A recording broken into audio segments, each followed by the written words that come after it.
आती हूँ। Next part है जो वही वोट शेयर का वोट बेसिस का आपको जो बता रहा हूँ, उसमें एक है बड़ा इम्पोर्टेंट, मिलिट्री पॉलिसी। देखिए, मिलिट्री को भी कांग्रेस ने, ये सच बात है कि कांग्रेस ने उन चीज़ों को प्रायोरिटाइज नहीं दिया कि जो सिविलियन मैटर्स को अफेक्ट करती, क्योंकि मिलिट्री डेवलपमेंट तो चलता रहा, सदियों से, सालों से चल रहा है। तो लोगों का जो एक वोट बेस बना कि मिलिट्री पॉलिसी में कांग्रेस 5% वोट बेस के साथ अपने अभी भी एग्जिस्ट करती है। वहीं बीजेपी को जो उस पॉलिसी के लिए, अब आप चाहे कितना भी कीजिए, लेकिन बीजेपी ने, चाहे से प्राइवेटाइजेशन ही कर रहे हो, चाहे वो ड्राइव गलत हो, उनमें करप्शन हो, सब है, लेकिन उनका ये मानना है कि हम मिलिट्री को एक इंडिपेंडेंट बॉडी बनने दें, उनको बाहर की चीज़ों से नहीं करें। हालांकि उसमें करप्शन काफ़ी है, लेकिन 8 से 10% पॉपुलेशन है वो सोचती है कि मिलिट्री की वाइज नज़रिए से देखा जाए तो बीजेपी ने 10 साल में ठीक ठीक काम करा है। इंटरनल सिक्योरिटी में अगेन मैं ये कहूँगा कि कांग्रेस ने बहुत लंबे टाइम तक राज करा, और उसके दौरान में इंटरनल सिक्योरिटीज़ में बहुत से आतंकवादी हमले हुए, बीजेपी के राज में भी हुए हैं, ऐसी बात नहीं है। लेकिन एक सेंटिमेंट जो आपका मान के चले कि जो क्वाइट ऑफनली जो एक तरीके से आपके जो बम धमाके होते थे थ्रू आउट कंट्री, वो कम हुए। लेकिन परसेंटेज उनका है, सपोर्ट बेस बनता है कि हाँ भाई 10% पॉपुलेशन समझती है कि इंटरनल सिक्योरिटी में बीजेपी फिर भी थोड़ा बहुत बेटर करती हुई नजर आई है। इंडस्ट्रियल डेवलपमेंट, और ये बड़ी जो खतरनाक चीज़ है, इंडस्ट्री।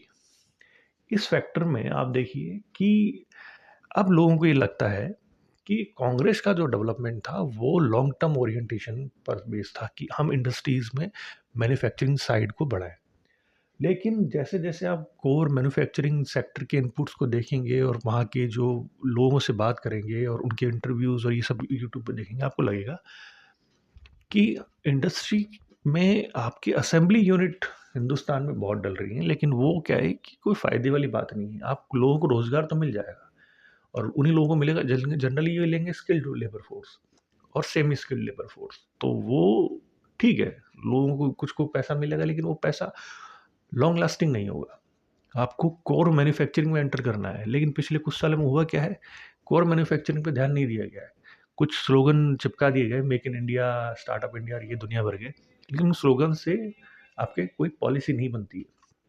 तो 5% पॉपुलेशन अब 10 साल में तकरीबन इनके साथ है। रिसर्च एंड डेवलपमेंट पॉलिसी, ये भी आपको बताऊं कि कांग्रेस को चाहे लोग कितना भी कह लें, लेकिन अब एक चीज़ समझ में आती है कि जो भेल और एनटीपीसी और इस तरीके की यूनिट्स खड़ी की गई पिछले 40-50 साल में, बहुत से लोगों को बाहर भेजा गया, उनको ट्रेन करा गया, पैसा सरकार ने खर्च किया। आईआईटीज़ में प्रोफेसर्स को रिक्रूट करने के लिए बहुत से बाहर के प्रोफेसर को यहाँ बहुत मोटी मोटी सैलरीज पे बुलाया गया। पहले की बात कर रहा हूँ, पहले के कांग्रेस लीडर्स के टाइम की। तो पैसा दिया गया, धीरे धीरे डेवलप आईआईटीज़ डेवलप हुई, रिसर्च भी हुई।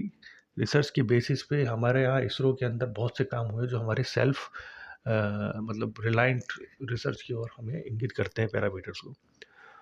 तो ये सब काम हुए हैं। बीजेपी ने रिसर्च में 5% लोग मान के चलते हैं कि कुछ करा होगा, लेकिन हकीकत में रिसर्च का काम बीजेपी के इन 10 सालों में बहुत ही न्यूनतम स्तर पर चला गया है। आईआईटीज़ में आप देख लीजिए, आज के टाइम में पैसा नहीं दिया जाता है, रिसर्च का फंड ही सरकार ने ही कम कर दिया है।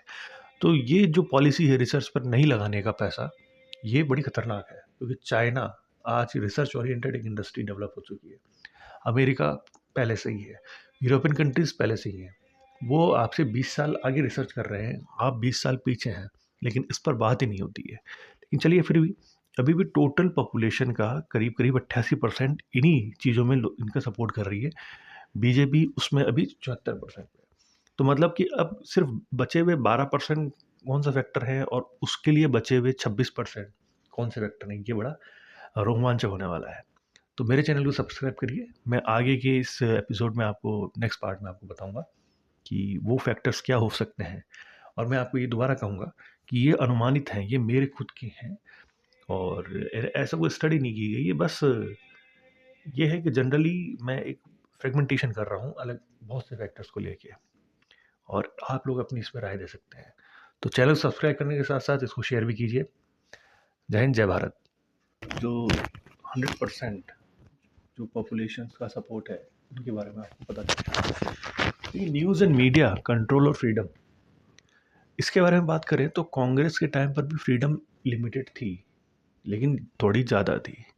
बीजेपी के टाइम में मान के चलिए उस फ्रीडम के लिए 5 से 8% वोट शेयर इनको मिलता रहा है, वो पॉपुलेशन का सपोर्ट करती है।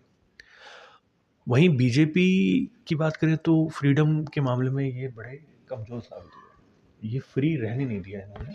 तो 2 से 3% एक ऐसी पॉपुलेशन जो जिनको लगता है, क्योंकि वो ज़्यादा पढ़ते ही नहीं है, लगता है कि फ्रीडम अभी भी है।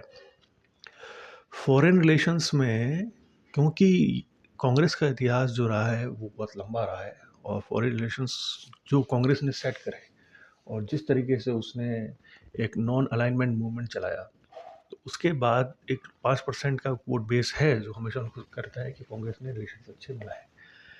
वहीं क्योंकि बीजेपी का एक टेन्योर बहुत छोटा रहा है, 10 साल का है, लेकिन फिर भी ये सफल रहे कि 5 से 8% की पॉपुलेशन समझती है कि इन्होंने फॉरेन रिलेशंस में काम किया है। हालांकि इनके काम में प्रोपेगेंडा ज़्यादा है और रियलिस्टिक अप्रोच कम, कि ये जाकर जो प्रधानमंत्री हैं वो लोगों से जाके मिलते हैं, गले मिलना और वो जेस्चर जो लोगों को पसंद नहीं वो सब करते हैं।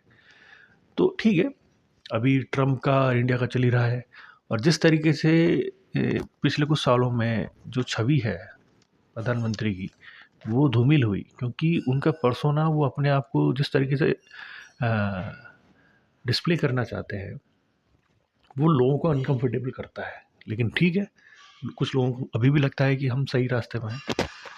लॉ इन्फोर्समेंट एजेंसीज फ्रीडम, इसमें ये मान के चलिए, क्योंकि मेरे पास 2% से ज़्यादा देने को नहीं है, लेकिन मैं ये मान के चलता हूँ कि तकरीबन इस मामले में तकरीबन 10% लोग इनके साथ होंगे ही होंगे, क्योंकि आंकड़ा मेरा इसका बहुत ऊपर पहुंच जाता। तो आप ये मान के चलिए कि 10% लोग कांग्रेस के फेवर में हैं कि एजेंसीज को फ्रीडम दिया जाता था। दूसरी तरफ फ्रीडम के मामले में बीजेपी ने एंटी पार्टीज जो आपकी एक्टिविटीज़ है वो बढ़ाई है फ्रीडम, लेकिन वो चीज़ जो कांग्रेस कर रही थी, ऐसा नहीं कांग्रेस ने कुछ अलग करा हो, कंट्रोल कांग्रेस भी करती थी लोगों को। बीजेपी कुछ हद तक बहुत एक्सप्लॉइटेशन करने लगी है, आप ये कहिए, लेकिन उसका भी 2 से 5% का एक तबका है जो उसको सपोर्ट कर रहा है। तो टोटल मिला के इन्हीं फैक्टर्स में कांग्रेस तो सिमट जाती है 100%, बीजेपी करीब करीब 84% आती है। बीजेपी का बचे हुआ 16% वोट जो शेयर है वो आता है इन आउटपुट से। ये आप देख रहे होंगे, आपको religious sentiment, religious gurus and दो their supporters, core Muslim haters, और जो SC ST OBC का जो अब तक डेवलपमेंट हुआ है उनकी कम्युनिटी का, उसको भी वो पसंद करने वाली, ना पसंद करने वाली कम्युनिटी है वो भी। ये और भी 2-4 फैक्टर्स को मिला के एक 16% का चंक बनता है जो बीजेपी को सपोर्ट करता है कंप्लीटली, वो उनको सूट करता है। तो ये एक क्राइटेरिया तैयार किया गया जो 100% आपका पॉपुलेशन वोट बेस जो है 100% कैसे उसको आप अलग कर सकते हैं, आप देख सकते हैं। कांग्रेस का जो पॉपुलेशन बेस है जनरली एक इंटेलेक्चुअल क्लास है, बीजेपी का एक इलिटरेट क्लास जैसे कहते हैं, अनपढ़ क्लास, वो बहुत बड़ा बेसिस है। अब इन 100% में से कांग्रेस का अगर 20% ही निकल कर आ रहा है बाहर, और कुछ क्योंकि कांग्रेस लाइक माइंडेड पार्टीज जैसे आपकी हैं, कांग्रेस जैसी सोच की, उनमें ही बटा है, तो कांग्रेस के जो वोट शेयर है वो इसीलिए 20 से 25% के बीच में ही रहता है। इसके जो वोटर्स हैं, जिसमें एक आपका तबका है 16% का, ये लोग बहुत आगे बढ़ के आते हैं वोट देने के लिए। तो ये मान लीजिए आप कि टोटल 25 से 30% का एक कोर वोट बैंक इनका तैयार रहता है आजकल वोट करने के लिए, वो अब कांग्रेस का नहीं है। तो कांग्रेस को अगर वोट बैंक बढ़ाना है तो उसके लिए कुछ स्ट्रेटेजी उसको अपनी बदलनी पड़ेगी, उसके बारे में हम बाद में बात करेंगे। तो आपको मेरा ये वीडियो कैसा लगा आप ज़रूर इसको कमेंट करिए, और मैं चाहूँगा आप सब्सक्राइब भी करें और ज़्यादा से ज़्यादा इसको शेयर करें। जय हिंद, जय भारत।